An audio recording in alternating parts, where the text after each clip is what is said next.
In 2025, Americans owe over $12 trillion on about 86 million mortgages. And the mortgage industry is one of the most underrated, high-paying careers to be in, and you don't even need a college degree to take part in it. In fact, I'm a college dropout and became a top 0.1% ranked loan officer within a few years of starting, and now have over $1 billion in home loans funded under my belt. And in today's video, I'm going to reveal to you exactly what you need to do to break into the mortgage industry with no background, no experience, no connections. Let's go. If you ever thought about getting the mortgage business, or you've seen another fellow loan officer and thought, I could absolutely do that and do that better, then drop it in the comments below, because there's a lot of opportunity here if you don't do what everyone else is doing. Now, most people assume they need a background in finance or high connections to become a loan officer. And there's a reason they think that way. See, when they hear the word loan officer, they immediately picture someone in a suit with a tie and a 10-year resume with a finance degree. They assume it's a role that belongs to people with long careers in real estate or like corporate lending. That image scares them off before they can even try. But that belief is outdated and completely wrong in today's market. Now, you don't need a background in finance or any previous experience in real estate, and you definitely don't need to be someone who wears a stuffy suit and tie every day to be a successful loan officer. The only thing that you need is the soft skills that actually move the needle in the mortgage industry. And I'm talking about the skill that will help you generate leads. See, mortgage companies now are looking for coachable, progressive, driven loan officers who are embracing online marketing and offline traditional selling. This simply means you need to learn how to market yourself or your business online and convert that content into opportunities through really good sales conversations. And if you don't market yourself, people won't know your presence. And if people don't know and like you, they can't trust you. And without trust, you cannot close more loans. This is why the best loan officers today are building personal brands online. They're showing up every day and meeting home buyers and homeowner prospects before a realtor even gets involved, while also attracting hundreds of prospective realtors across the country to initiate a relationship with. So the first step is to learn how to market yourself properly online to build a business that lasts longer and is frankly easier to build. So start by following my 1 by 1 by 1 rule. Pick one platform, post one piece of content once a week. One platform such as YouTube, Instagram, Facebook, or LinkedIn. You don't need all four to start off with. You just need to start with one and be consistent with one. So how do you pick the right platform? If you're good on camera and you have a calm presence and are willing to invest in some gear to record, YouTube's a great platform to create what's called long-form content, which is video content that's typically longer than 10 minutes because it builds the deepest trust online. This right here is a perfect example of long-form content, and YouTube was actually one of the last platforms that I started to go into, because the people who invest 10 plus minutes watching your content and watching you explain complex topics that are of interest to them in simple language are of higher intent. It's harder, yes, but it positions you as an expert, especially if you're consistent, because the algorithms love it and your audience loves it. And if I'm being honest, and one of my biggest regrets in my career has been not investing in YouTube 10 plus years ago. But hey, I'm back. And as the old saying goes, the best time to plant a tree was 20 years ago. The second best time is now. In just a short period of time, I've been able to leverage YouTube not to only attract high quality prospects, but to attract incredible opportunities to meet and network with other high quality entrepreneurs. And you can do the exact same. Now, if you want to get moving faster and you don't have the gear or the comfort for long form video content just yet on YouTube, I recommend starting with Instagram. Just pick up your phone, have some Wi-Fi, and talk to it. 30 to 60 second reels are powerful. Record those 30 to 60 second videos answering common questions like, what's a pre-approval? Or should I wait for rates to drop? You don't need fancy gear. That's a mistake I made earlier on. You just need your phone, Wi-Fi, and a little courage and direction. And Instagram is starting to reward raw aesthetics and authentic messaging now. So you don't need to be polished. You just need to be you, and you just need to be real. Now, let's talk Facebook. It's still one of the easiest places to get visible, especially with your warm network. Now, if you're not ready to be on camera just yet, start by writing short, value-packed posts. One tool I absolutely love for this is called typeshare.co. It gives you writing frameworks that are incredible, so you're never staring at a blank page. Think 3 to 5 sentence posts that teach a topic, share a quick insight, or answer a common mortgage-related question without needing all the video or fancy video formatting. And finally, if you're coming from a corporate background or already have an extensive professional network, LinkedIn is where you want to build authority. It's a platform that's great for positioning, where you can speak like an expert, teach in frameworks, and educate your audience consistently without putting video up, because the audience on LinkedIn as of today still loves short-form written content over video. And once you start posting on there, surprisingly very high on LinkedIn. And again, if you're better in writing than on camera, Typeshare.co works great there too. They provide you Twitter/X, LinkedIn, and all different types of compatible formats. You can write weekly thought leadership posts that showcases your expertise and builds trust in a clean and professional tone. But what if you want to do all four? Here's what I would do. I would start with one long-form YouTube video per week, answering a big question. Then you can stretch that long-form content and cut it up into 3 to 5 shorter clips. You can post those on Instagram, Facebook, LinkedIn, TikTok, whatever. That way, you're not creating new content every day. You're repurposing. You're multiplying. You're working smart. So let's pause for a second. You are obviously watching this and you understand the power of social and you understand the power of personal brand. You understand how to pick the one platform. You understand how to have a plan of content creation. Now we need the real unlock. How do you know what your audience actually wants to hear from you about? You don't need to guess. The easiest, the most effective way to understand trending topics is to visit Google Trends. Literally Google Trends. You could pause this and try it right now, or split screen and start typing things like mortgage or home buying. And what you'll find is a bunch of related topics in the search results, where you can then click the search it section to view the people also ask section. You can also use tools like answerthepublic.com to discover the exact questions your target audience is searching for. Now combine that with trending content that you see in your feed, and you've got a never-ending stream of video ideas. You can sit down, make a list of 50 to 75 questions, and type out the answers. And then you can use a teleprompter, just like I'm doing right now, like Desk View, to read your copywriting or simply have someone feed the lines to you, which is what I had my wife do in the past. But the teleprompter works really good. And again, leverage Typeshare.co and even ChatGPT to guide your writing if you want to stay off video at the onset with short-form written content. One piece of content, one platform, once a week to start off with, that's it. Take control of your promotion and marketing. And then if you do this every weekday for 3 months, I promise you, your loan officer business will look completely different and you'll kill 2 birds with 1 stone. While you're doing, you're learning and you're teaching. And remember, if you're going to record video, speak with crayons. Simple speak. Give your audience mashed potatoes for their baby teeth, not steak. This is not the time for jargon. Don't say things like, we'll evaluate your debt to income ratio across multiple amortization products. Say, we'll look at how much you make and how much you spend to see what you can comfortably afford so you don't overextend yourself. So language is important, and you can prompt ChatGPT to help you speak like an 8th grader, because that's the key. You don't want to sound like a finance professor. Another example of that is, instead of saying the Fed's monetary policy shift has impacted mortgage-backed securities, say mortgage rates are staying put for now because of what the government's doing. Very intriguing. Or instead of saying we'll do a comprehensive loan comparison to determine your APR sensitivity, rather say let's compare a few options so you can see which one saves you the most. When people feel like they're getting value that's understandable in a clean and consistent basis, and they see your personal side from time to time, they start to trust you before they even talk to you.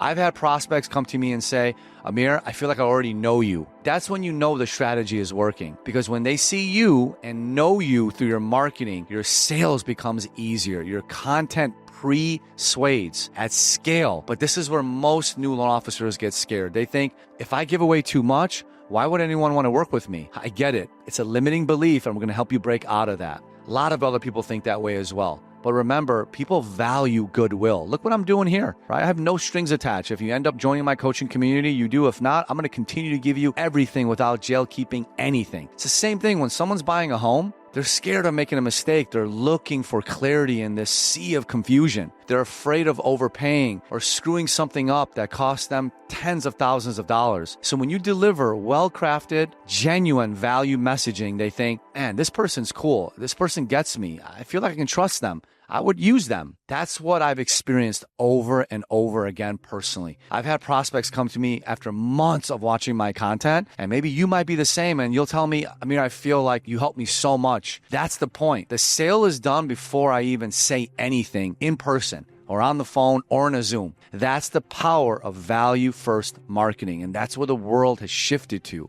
And this trust doesn't just help you close one transaction. It creates momentum. You become easier to refer. You stop being commoditized as much on rates. Most people will choose you as long as you're competitive on your rates and terms, even if you're not the lowest, which is what great marketing does. Now, the compounding effect starts to kick in as well. You start generating more traffic, you start creating more marketplace value, and you start to attract more opportunities. You actually enjoy your work because your marketing is doing the heavy lifting. But it takes patience. And this is what a lot of loan officers never experience. They think marketing is the same as picking up a phone call, saying some words, scheduling a coffee appointment, getting a lead. There is a lag effort and a network effect that marketing has to give room to grow to. So I don't want you to be stuck in this hamster wheel because you haven't learned how to be seen before and after you're known, liked, and trusted and loved. And I even started talking about how your content will elevate your authority and status to your prospective and active referral accounts.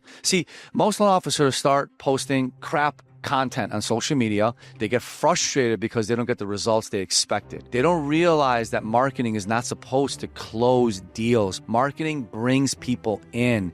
It makes them curious. And the moment someone finally reaches out, your next step is what makes or breaks the deal. That's where the gap is between marketing and sales. Those two done right are like a storm and a funnel. Marketing stirs the clouds. It creates energy, noise, visibility. Sales is the funnel that channels that energy into something focused and productive, like generating leads that progress into loans. If you only stir up the storm without a funnel, all you have is wind and chaos. But together, it's a powerful force, predictable and scalable. And there's never been an easier time. There's never been a cheaper time for you to take advantage of your own personal brand and marketing and promotion and publicity. That's where most people drop the ball in all businesses. Now, many of you watching this, some other loan officers will tell you, no, you got to study loan programs and products and pricing to be successful in the mortgage industry. And if you want to feed your family, you got to always be closing. I get where that advice is coming from,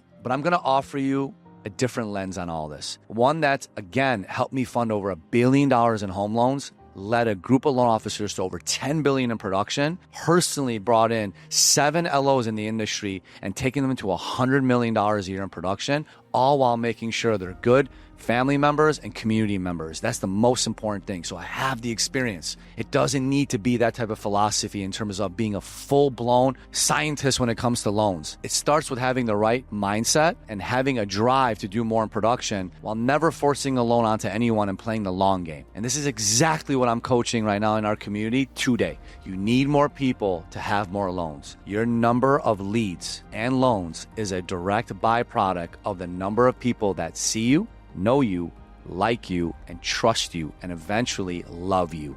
Yes, you have to know your products and programs and pricing, but you can build that hard skill of technical knowledge while simultaneously learning the crucial marketing and sales soft skills so you can build a large target audience. And the days of being a pushy salesman who oversells a small audience is over. When you have a larger audience, you can meet them where they're at, be on their timeline, and not feel forced to close them because you need the sale. People want someone who's consistent with them, speaks with clarity and confidence, someone who removes confusion. They're looking for someone who will help them feel safe in making this significant financial decision to purchase a home or refinance a home or purchase any type of real estate in a relatable and not intimidating way. And the person that can provide all this will win. That's why I say that sales isn't about the hard close, the always be closing. It's about leading someone through confusion, through structured talk tracks. So when a home buyer asks you, hey, should I wait for rates to drop? Don't fumble the bag and make up some long, rambly, and incoherent response. Be ready. In return, say, that's a common question, and thank you for asking. Nobody has a crystal ball to predict what rates will move to. However, what is statistically certain is that for every 1% drop in mortgage rates, 5 million more households become eligible to purchase a home. So rates drop, which they will eventually, home prices might rise, and you may end up paying a lot more. So let's take a look at your qualifications now, and if it doesn't make sense, we hold. But at least you know where you stand. And I promise to properly guide you so you never feel overextended financially. You feel that? You might need to replay that again. That is how you express your care and long-term mindedness of your career. And you don't get good at this by accident. The best loan officers practice these conversations just like athletes, but they're business athletes. They study what to explain and how to explain them. They test different ways of saying something, and they get better week after week and leading people through this uncertainty through the power of their language. Now, the natural question might be this. Okay, I get it. I need to lead. But how do I learn what to say? How do I rehearse when I don't even know where to begin? First, I want you to subscribe to this YouTube channel if you're not subscribed already, because I'm committed to give you gem after gem here to help you with all this so you can become bilingual in marketing and sales. BUI lingual. Second, you have to audit your current skills. And I don't care if you're a top producing loan officer watching this, thinking your scripts are good. If it ain't broke, break it anyway. So here's a simple exercise you can do right now. I want you next time to open up your phone camera, hit record, and ask yourself a question that a prospective home buyer might ask. Like, hey, what's the difference between a pre-approval and a pre-qualification? Or, hey, what's your rate? Or, hey, do you think rates will go down? Then what you have to do is answer that like you're talking to a friend, not a finance professor. Watch it back. Do you feel like you said it clearly? Did you ramble? Did you over-explain? Was it confident or was it confusing? So you have to rehearse. Do this for 5 minutes a day. And in 30 days, you will sound 10 times more professional because of your intentionality. And I promise you this, I'm often referred to in the industry as the scripting GOAT. Because if you know my story, you know that English is my second language, but through obsessive studying and repetition, sales became my first language. Everything is a learned skill. And I have invested hundreds of hours script scrimmaging with other loan officers to fine-tune their messaging and tonality down to every nuance. So you can do it in half the time that it took me. And that's my personal mission right now. So as you are in the day-to-day, build your own answer bank. Anytime a prospect asks you something and you don't know the answer, write it down, type it out. Then go find the answer. You can get these answers from all different YouTube channels that are run by top LOs, Reddit thread, or inside coaching communities like mine, where we walk through all the objection handling, all the response handling, scripting, and all these different situations together. The goal is to ID 20 to 30 of the most common responses and questions and rejections and objections that you might encounter and to practice the response on every single one. Very few people do this. Now, if you do this, it'll build two things. It builds your technical confidence, so you actually know what you're talking about. It sharpens your emotional intelligence because you learn how to explain it in a way that feels natural. And it just gives you this confidence and energy. And that's the bedrock to sales transference. So if this is already making you see the mortgage industry in a whole new way, excellent. I want you to tap the subscribe button below if you haven't already, because I'm going to continue to give you more and more insights that I've learned and earned through my entire career that's got me to $1 billion in loan production and now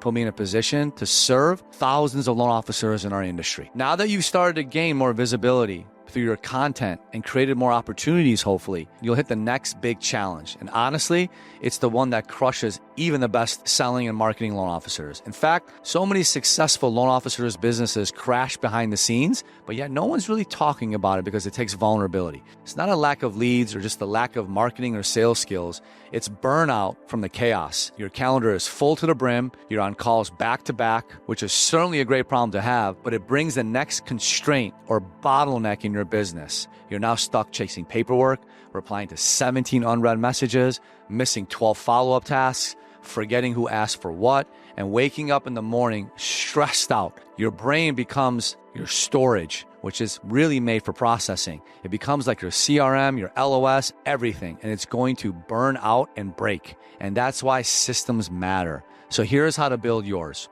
First step is I want you to pick your tracking tool, because if you've done the marketing and selling right, the leads will start coming in. You have to build all this somewhat simultaneously. You're going to need one place where every lead enters and stores and lives. I call this your SPO, single point of entry. This can be something simple like Trello or Notion if you're really technologically advanced, or even a simple Excel spreadsheet or Google Sheets. The last thing I want for you is to mess around with a bunch of CRMs that you never use. Fall into that analysis paralysis. The point is, I don't want you to rely on your inbox or sticky notes to store your leads. Every conversation, referral, and lead goes into your system, no exceptions. This is the beginning of a peace of mind. Step 2 is to build your follow-up sequence. The number one money leak for most loan officers isn't bad rates or bad leads. It's pipeline leakage. And this happens generally because of disorganization. Every new lead and prospect hears from you within 4 hours. Then again, 24 hours later. Then again, 48 hours later. And then again, every week. You FU until you get an FU. I like the CTE method. Call, text, email by using short subject lines and short punchy messages for your text and email outreach. Think of your copywriting to be Kevin Hart sized and not The Rock sized, which means less is more. And then you can start templatizing all this so you're not writing the same thing manually 50 times a month, where you can just either automate or copy and paste. But when someone books a call with you, they should automatically receive a calendar invite, a reminder text, and possibly a PCR, a pre-call resource to increase your show rate. You can certainly hire a VA that's either near shore or offshore to help you some of the tech integrations and or lead management, but then there's no reason why you can't handle this top of funnel activity yourself. So hopefully at this point, any of you watching can understand you could be a licensed loan officer and be a successful loan officer. That's not really the hard part. The hard part is building a real business that puts you on shelves everywhere online, that allows you to generate quality leads and opportunities consistently. And that's why we built Go Coaching, which is regarded by many as the top modern loan officer coaching community in the world. It's where we fuse modern marketing and traditional sales principles together while helping you reduce your hours worked through proven scaling systems. So if you want the full system, tap the link in the description box or on your screen below to book a complimentary strategy call.